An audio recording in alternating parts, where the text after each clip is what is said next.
actually for the last sort of 10 years or so. I've had different ventures across e-commerce, smart tech, marketing, education, and consultancy. I've got two companies at the moment. I'm the founder of No, and I'm a co-founder at Muslim CEO. So No is an education training company helping Muslims to find purpose and fulfill their potential. And Muslim CEO is also an education company that helps Muslims to become economically empowered through setting up simple education businesses online. Inshallah. So let's get straight into it. What is the problem with Muslim education today, or the education of Muslims in general? So the key problems affecting the Muslim mind. First one, we're going to go straight into it, is indoctrination and conditioning. There's narratives and agendas are unfortunately very deeply embedded within our system. And what this does, it shapes our belief system. And what the impact of this longer term is that it puts us in a state of slavery, as Sabrine said earlier. I'm going to expand on some of this stuff a little bit later. Another thing that happens to us in schools and in our education is that there's a lack of critical thinking. So we're not taught independence or freedom of thought or how to think critically at all. We are taught you have to serve the system. So compliance, obedience, conformity, these are the things that are championed, not being a free spirit. Actually, being a free spirit gets you in trouble. And so, the long-term impact of this is that it actually dumbs us down. We stop taking risks. We want acceptance and we want praise, and we'll just do whatever we need to do to pass tests. There's also a problem with disconnection and limited self-exploration. So all the subjects today, the way they're taught is they're all disconnected. So we're taught English separately to maths to science to and because they're taught individually, we never really learn how these things cross paths. So we never really learn how to connect dots, and so we never see the intersection and the solutions that we can find, and we never learn patterns and these things. And then there's also a neglect of the importance of self-discovery. Everything is spoon-fed. And because the focus is on, you have to pass this test, and we don't really we're not really allowed to make mistakes. And what this does, it kind of kills the love for learning. There's not a curiosity that's created in that sense. Oh, okay. I've just been told to wait for a minute.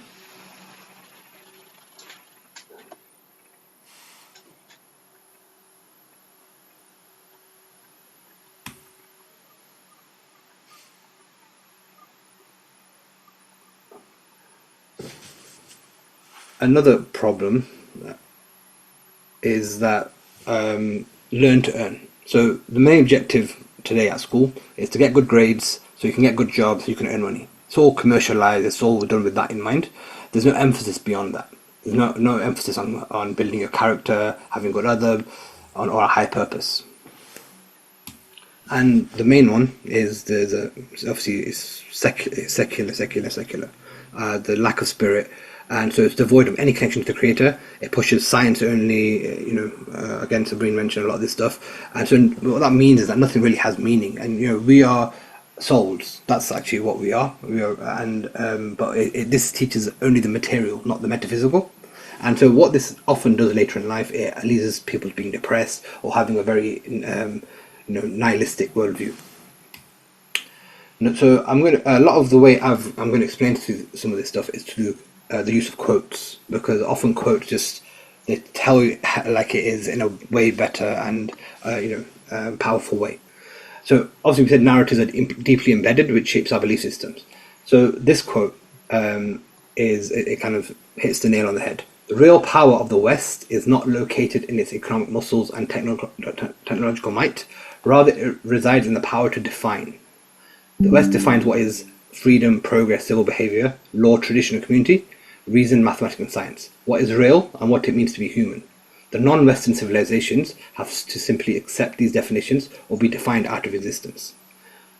So now this, if you think about the definitions in our head of these things, when we hear the word progress, what's in our mind? Well, if it's not progressive, and progressive meaning, we have to accept LGBT, we have to accept this, you can have multiple genders, etc., then that's the wrong definition, and therefore we're outdated and we're we're then cancelled or whatever the thing is. So this is so these we've got the kind of the wrong definitions that in our mind that is defining essentially our worldview. What this does is shapes who we become. We never actually get the chance to discover who we are because this is all conditioning from day one. By the time we're old enough to contemplate our own identity, we already have one. By then, the way that we see the world is framed by our prior conditioning. The conditioning informs every choice that we make, even the choice to rebel against that conditioning. What this does, it enslaves us, essentially. And obviously there's two very strong quotes here. The victim of mind manipulation does not know that he's a victim. The walls of his prison are invisible and he believes himself to be free.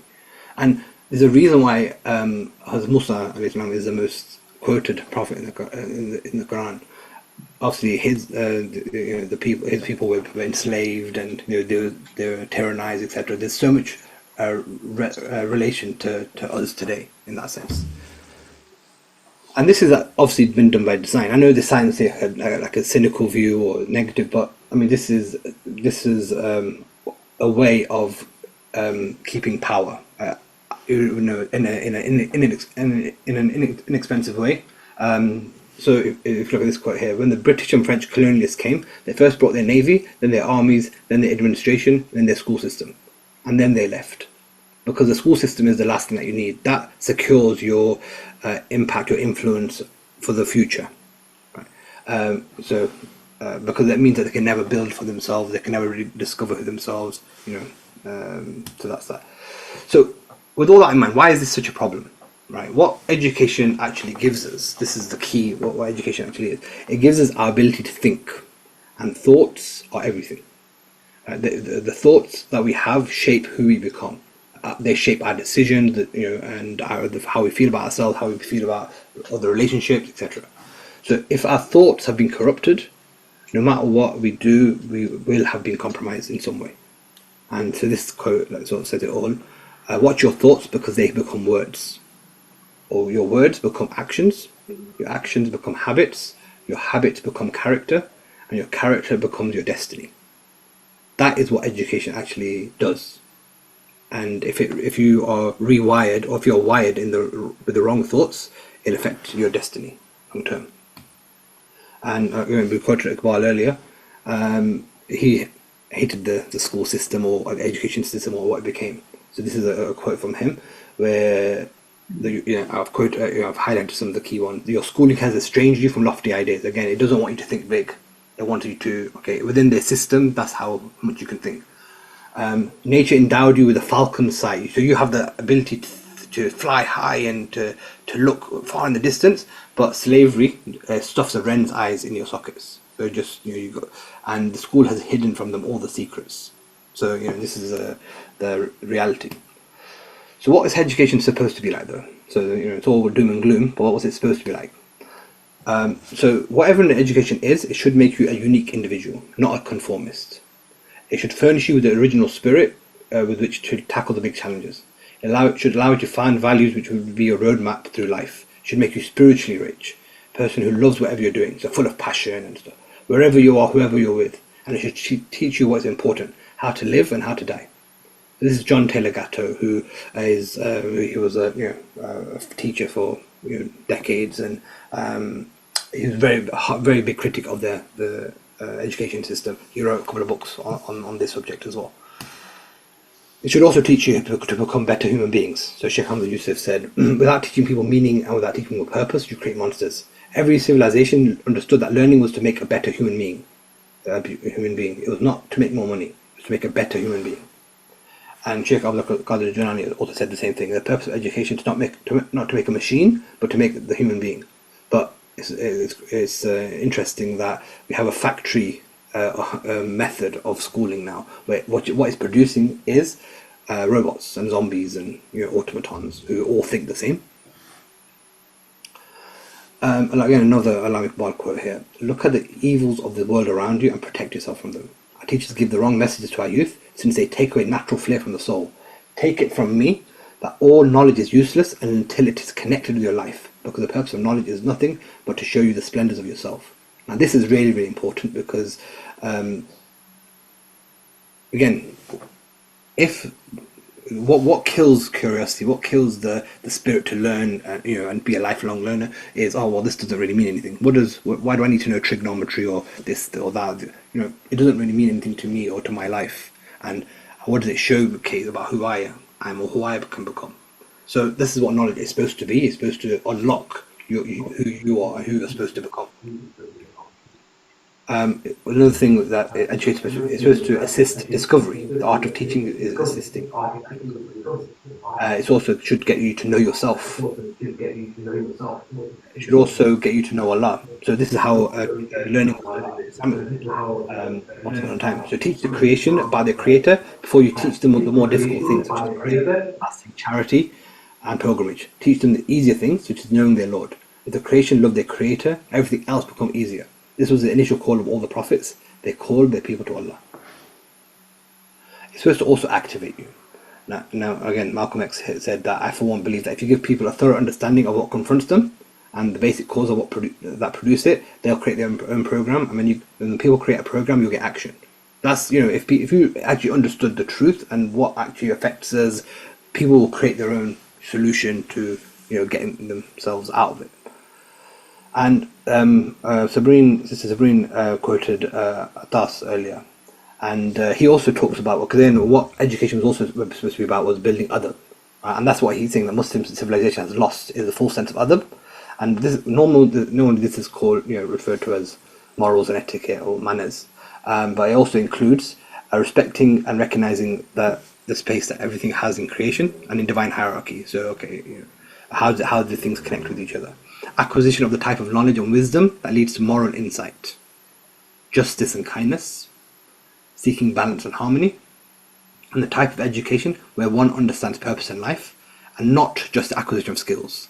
So right now, that's what we get. We get acquisition of skills, but not any of the other stuff. So this is, again, another critical part. So how do we currently tackle this problem? Now, as again, Sabrine said earlier, there's been a lot of crossover actually between what we are all saying. This needs actually root and branch reform, not just basic change. So this quote, if a factory is torn down but the rationality which produced it is still left standing, then that rationality will simply produce another factory. But if a revolution destroys a government but the systemic patterns of thought that produced that government are left intact, then those patterns will repeat themselves. There's so much talk about the system, but so little understanding. So again, this is the thing. What happens is that a new government comes in power. Oh, we promise we're going to change the system, the education system. We're going to dedicate this amount of funding to it. But essentially, the patterns of thought are still there. So whatever, it's going to be the same concept, but in a different shape, or whatever. So it needs to really ripped out and turn again, start again. Another problem is that we're obviously majorly underfunded and we lack the resources. And obviously a lot of schooling and stuff that's out there, they still have to follow the national curriculum to stay open. It's heavily regulated and monitored, so they still have to compromise in certain things. Again, Dr. Adil said this earlier, we have an inferiority complex, and we often look to emulate other Western models instead of building our own, from our own narrative, from our own worldview. We're obviously hugely divided between ourselves and get distracted with often meaningless activity. We sometimes struggle with professionalism. I think that marketing, branding, sales, these things that might help a new initiative, a new school, a new type of venture to get new students. They might not be wanting to take risks to support the new improving ventures because the professionalism isn't there, and so they end up kind of dying a death in that sense. This is an important one. Noman Khan said this. We are not influential enough as a collective to make change. Now, Muslims are backing their own horse constantly. How many traditional Muslims are in highly influential fields like academia and media, where we can shape policy, culture, and society? We're not present in these debates and fields. Our definition of success is always houses and nice cars. So it's very individual, but it's not community or collective. We don't think from an Ummah perspective. The Jewish community are different, on the other hand. They got themselves into the significant industries, finance, entertainment, academics, and became the fabric of society. Not just involved, but deeply integrated. And as such, they hold a huge scope of influence over everything. And in comparison, even the brightest Muslims who are nothing but skilled, or even highly skilled workers, So we are highly skilled workers, but we're not someone who influences or changes minds. We're not the movers and the shakers. And again, this is the stark difference between now and the golden age of Islam, because we were the movers and shakers. We were the pinnacle of innovation and inventions and ideas and everything. Another thing that we do is that, so I looked at a couple of charity websites, really big prominent charity websites, and all of them have an education wing or an element to them. But they all say the exact same thing. Across the globe, a staggering 250 million children are lacking in basic literacy skills. Every child deserves a quality education. That's where any funding that we do have for it, it all goes on to, oh yes, improve literacy rates, let's improve literacy rates. And that's the wrong problem. I mean, okay, don't get me wrong, it's I'm sure it's helpful and it's good, and we may reward them for what they do, but it doesn't put a dent in the key problem here. Like, for example, let's ask this question: if everyone became literate overnight, would our condition really change? No, not so sure. Only the right type of education will bring about the paradigm shift that is needed. So again, let's ask this question then: what is the right type of education? So we talked a lot about slavery and how what's happened to us is that we've been enslaved. And I'm not going to talk about a new school system or a new curriculum for young people, etc., because a lot of us have gone through that system already. And so does that mean that we're write-offs and there's no change for us? No, it doesn't. We have to first we have to unlearn a little bit, but there is hope. But we have to first understand and answer this question honestly. You're either free or not free. So if we're that first slide where we've gone through the system and these things affect us, we have to understand that part of us might not be free. So if that's the case, we need to have a model for freedom and getting free. So Malcolm X, he has this was his entire mission: freedom for his people, right? And again, this he himself had a massive transformation. He was like a criminal, lowest of the low. He went to jail, and he transformed completely into someone who was powerful, influential, amazing speaker, and people who someone who was really, people that were scared of him. They were scared of his influence and how powerful he became in a very short space of time. And again, what he was talking a lot about is what we need now as Muslims today, is bottom-up change. So we need to first of all get freedom from the status quo and to develop self-determination and self-actualization for Muslims. It's a very similar movement and a mission. So what he says: a race of people is like an individual man. Until it uses its own talent, takes pride in its own history, expresses its own culture, and affirms its own selfhood, it can never fulfill itself. So I think this is the first thing. So this is really, really important. I think we had that question earlier about why do we look to the future? Why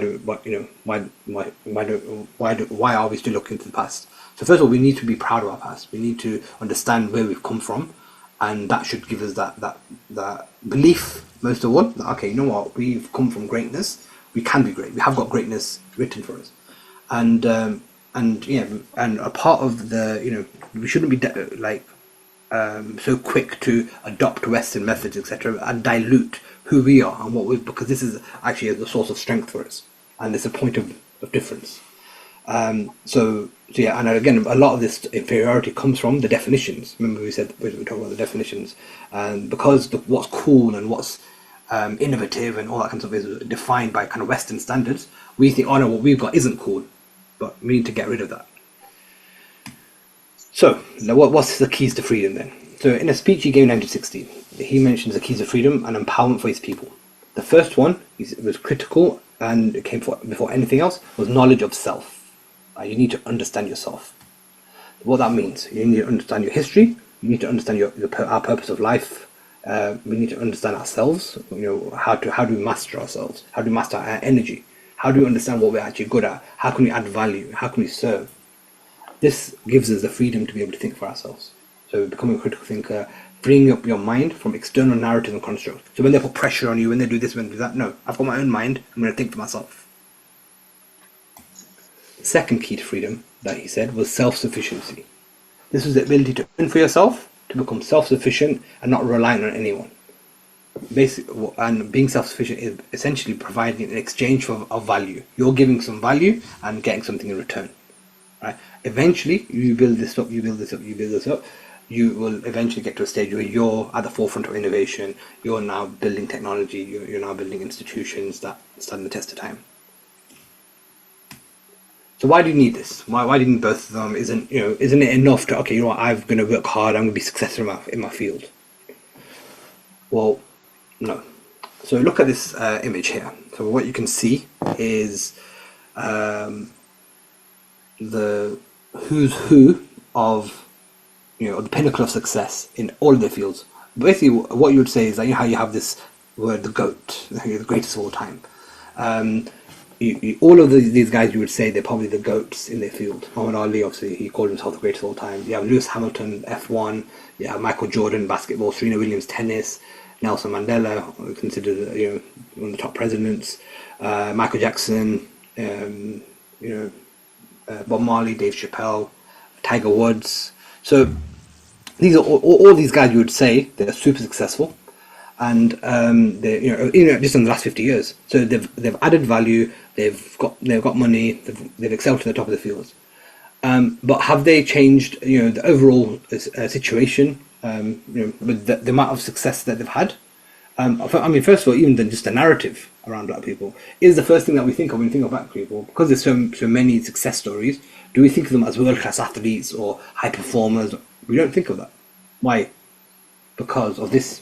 Because the media is the most powerful entity on earth. They have the power to make the innocent guilty and to make the guilty innocent, because they control the mind of the masses. That's still the problem, that they still have this problem. So here's the real problem. 150 years ago, when slavery ended in the US, black people owned 0.5% of the total national wealth of America.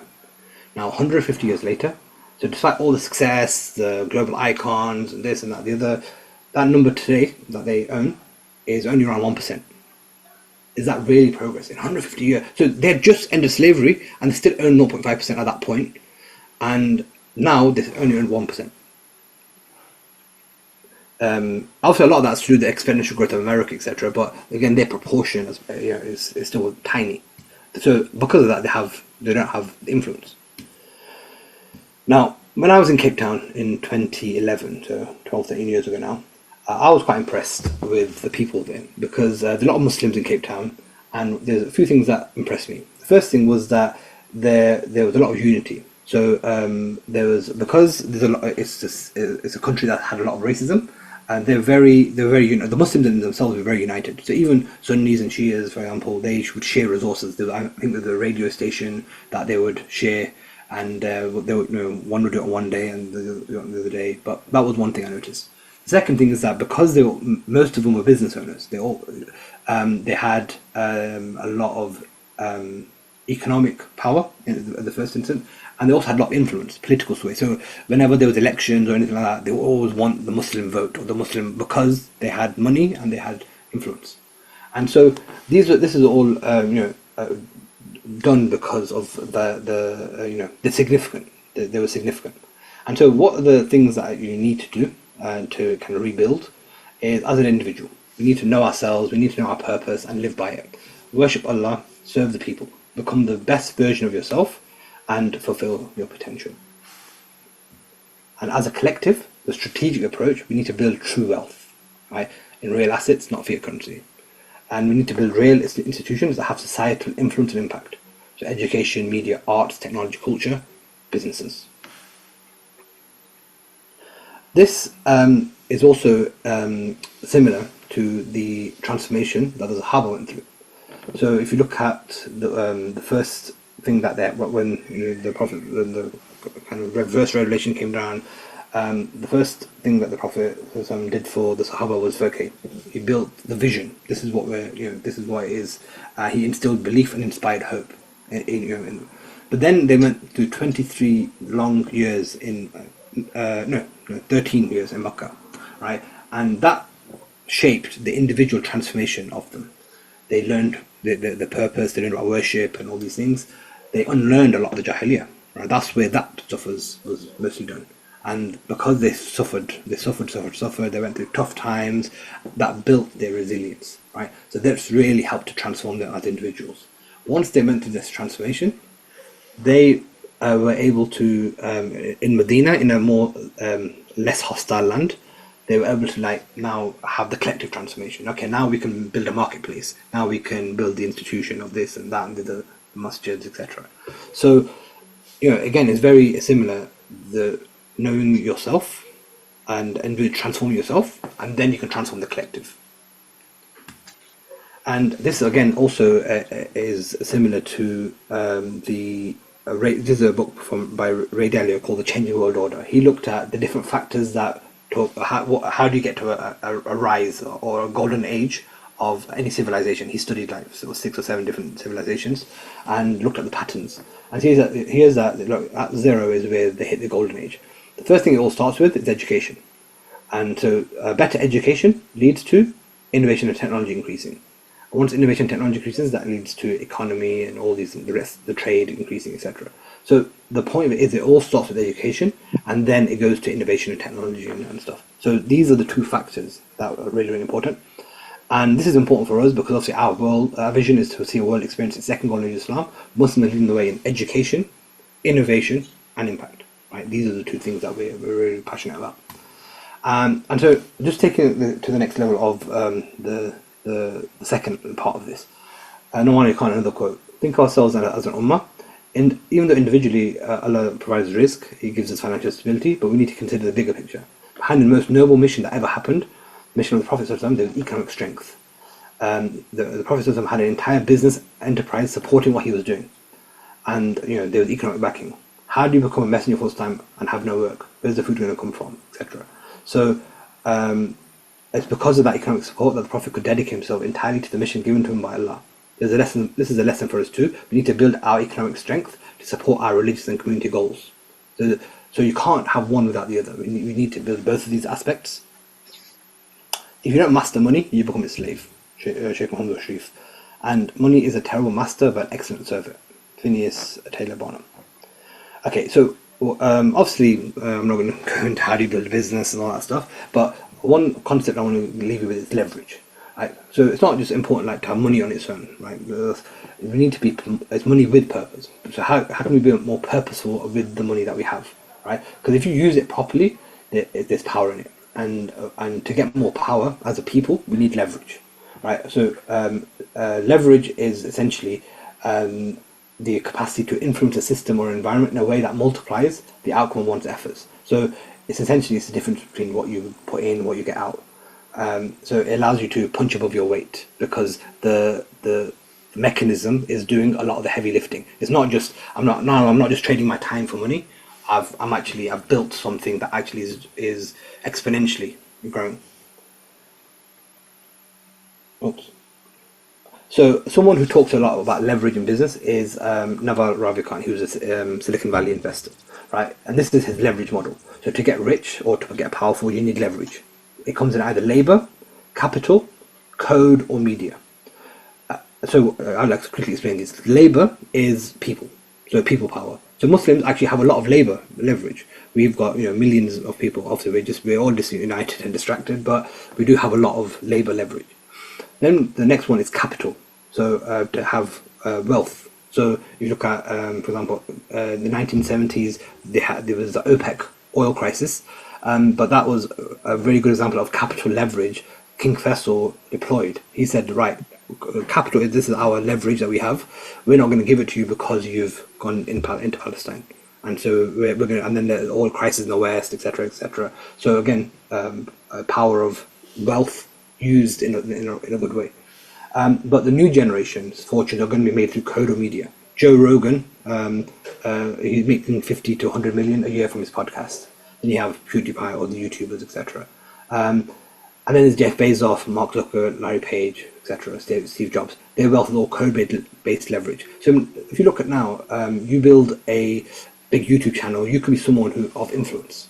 You build a big technology platform, you are someone of influence. So, that's my alarm saying that my time's up. But I'm nearly finished now. So when a person places the proper value on freedom, there's nothing under the sun that he will not do to acquire that freedom. When you ever you hear a man saying he wants freedom, but in the next breath he's going to tell you what he won't do to get it, or he doesn't believe in order to get it, then he doesn't believe in it. But if you do believe in it, then you will do anything under the sun to acquire or preserve your freedom. Now, next steps. So Razi, who a Golden Age scholar, he said that Islam can be summarized by two things: devotion to God, like worship, essentially, or service to His creation. That's it. So whatever we do, we should take us to God and be a means to help others. So, and that's, you can get your exchange your value through helping others. So what do you do though? How do you figure it out? And to end, we're going to quote Alam Iqbal, and he said, "Beware of your own worth. You use all of your power to achieve it. Create an ocean from a dewdrop. Do not beg for light from the moon. Obtain it from the spark within you." So you all have a spark, and your job now is to discover what actually is it, what it is, because that spark is the key to you fulfilling your potential first of all, then building something of value that can impact your community, your family, and maybe in the world, inshallah. And just one thing for you to do if you need help with this, but that's what we do. No, we help you to find that spark that you have, and we help you to put it into action towards your true God-given purpose. And for more information, you can, inshallah, check out that link there. And yeah, that's it from me. And if you have any questions or anything, I'd love to